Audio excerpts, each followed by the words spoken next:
In this video I'm going to show you how to stretch the pec minor muscle.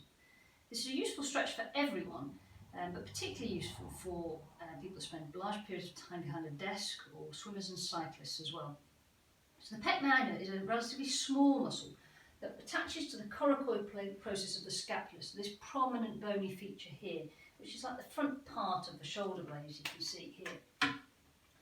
And the fibres of the pec minor run down to fix on ribs 3, 4 and 5. So they run down like this.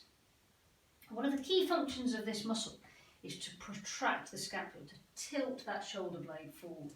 So it's that kind of movement there. It is a relatively small muscle, but it can cause quite sizable problems. And as you can imagine, if you're a desk worker spending a lot of time behind a computer screen, or you're a cyclist who spends a lot of time on the drops like that, this muscle can very easily become shortened and tightened. And if that happens, you have this increased tension pulling on the coracoid process there. It pulls that scapula into a sort of tilted position, so it effectively wings that scapula out. And this is a less efficient position for the scapula to be in on the rib cage, and that has implications for the efficiency of shoulder movement.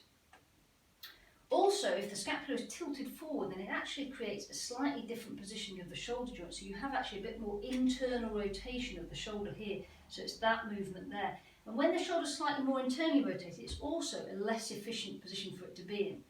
So this all has sort of performance implications for someone like a swimmer, for example, who requires good, efficient overhead movement.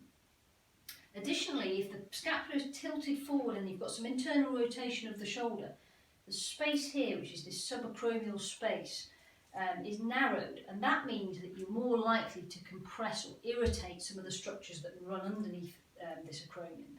And that includes a rotator cuff tendon, for example, and that effectively is what a subacromial impingement is, which is a very common shoulder injury, but also very common in swimmers, for example.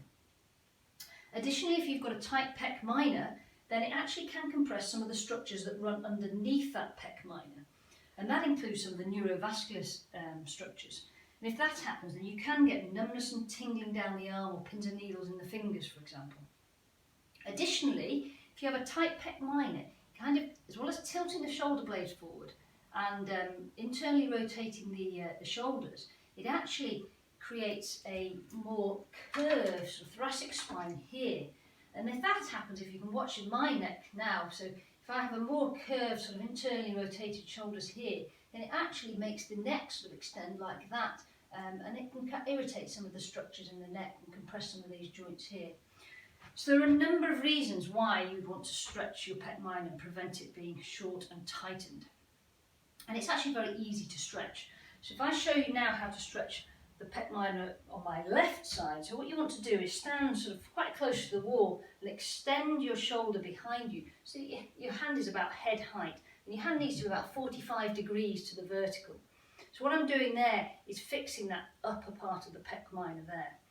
And then what I want to do to create the stretch is just rotate away from the wall, so rotate my chest away from the wall. You should be able to feel the stretch in the chest muscle here. And that is an effective stretch for the pec minor muscle. Happy stretching.